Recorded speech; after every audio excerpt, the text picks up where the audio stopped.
Hey everybody, it's Tim Van Orden coming to you from Arlington, Vermont, a little north of my house. I'm out exploring a new mountain today. Endless trails in this area that I have never seen, and I'm always blown away by what I discover.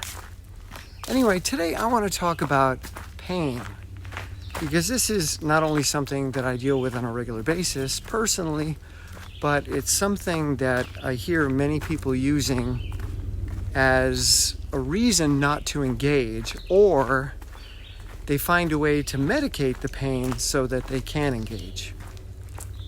So I'm going to talk about how to deal with pain, injury, and the challenges or complications that can arise from medication.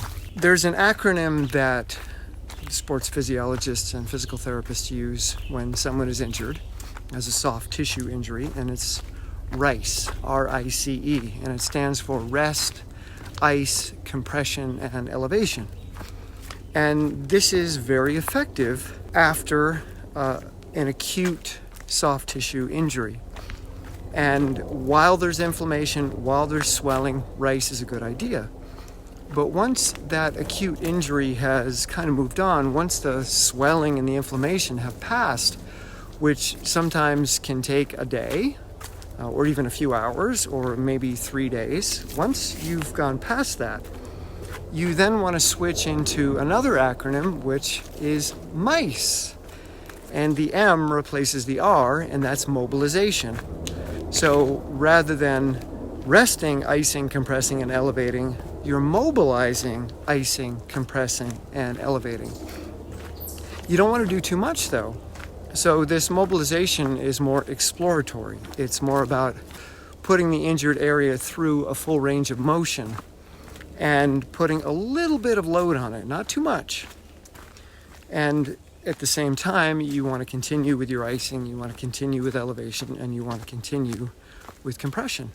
So if you have a recent injury and the swelling is down, you want to get out there and start moving on it. Again, you don't want to go back to full speed or full load, but you need to mobilize that injury. And one of the things that many studies have shown is that when tissue is damaged, it heals much better, especially muscle tissue. It heals much better when put through a range of motion and placed under a load during the healing process, not an excessive load. So you still want to reduce the volume and reduce the intensity of what you're doing, but you want to move once that swelling is gone. Muscles that heal in the midst of no movement or complete recovery end up being shorter, and they have more fibrotic tissue in them. And this will lead to reduced range of motion and reduced strength and power output, and also greater likelihood of another injury. But muscles that go through this MICE process when recovering will have less fibrotic tissue and are therefore less prone to recurrent injury, and actually get stronger. That the injury can actually be an adaptation that leads to greater strength in the long run if you put the muscle through a range of motion under load while it's recovering. So this leads me to the next piece of this conversation, which is taking medication to reduce pain after an injury. Most people will take an NSAID, non-steroidal anti-inflammatory drug. I think the D is drug. Ibuprofen, Aspirin, these are very common NSAIDs. And these drugs reduce inflammation, they reduce swelling, they reduce pain. They're very effective at that. And if you're in a lot of pain and you can't move because of the swelling, they're a good idea. But you don't want to take them for long periods of time, especially after the immediate acute pain is gone and the initial swelling has gone away. You want to stop taking these things, even if there's some lingering pain that's not as acute, not as strong. And this is something that I deal with on a regular basis. I'm often injuring myself, spraining ankles, stubbing toes, and doing all kinds of other muscle damage, running down mountains, getting DOMS, things like that, delayed onset muscle soreness. And I don't ever take pain medication. And here's the reason. They slow down recovery.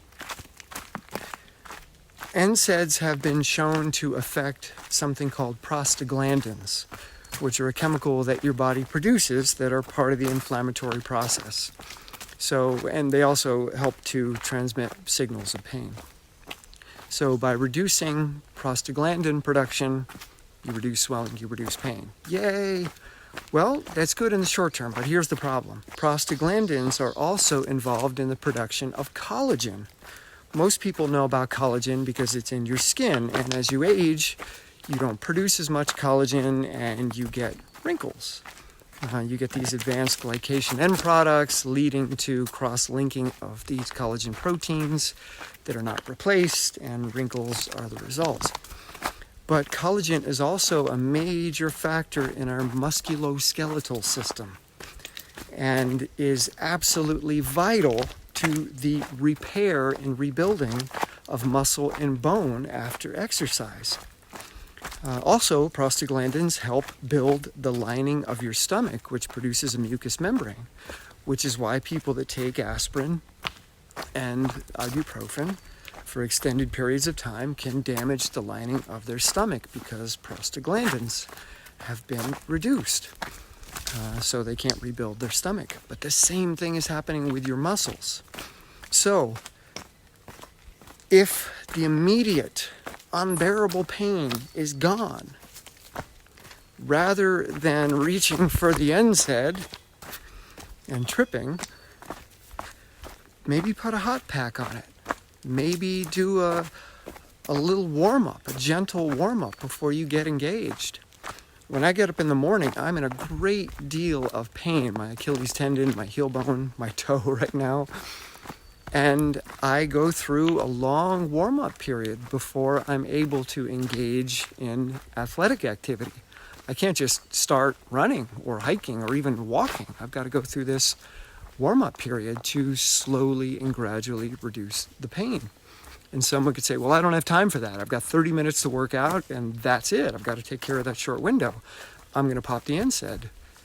Well, you're not really going to benefit from the exercise as much, especially if you're doing this on a regular basis. I wake up in pain every day, and that's likely to continue for years as I rebuild my heel bone and Achilles tendon. Already finished the one on the left. Done. Perfect. No more pain. After the doctors told me I'd never run again in 2013. So what I did for that is this mice. I started putting the tendon and the bone under load slowly, gradually, and they rebuild themselves under load, under stress, at a molecular level.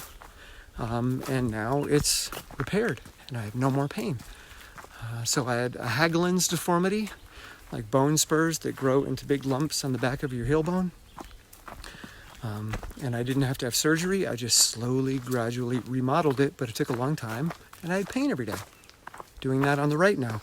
So if I were to take an NSAID every day to deal with that pain so I can get out the door, I'm not going to benefit from the exercise nearly to the degree if I were just to slowly, gradually warm myself up very gently until the pain is manageable, and then get out there and do my workout. Also, a lot of pain goes away after a little bit of movement. There's a part of our brain that processes pain.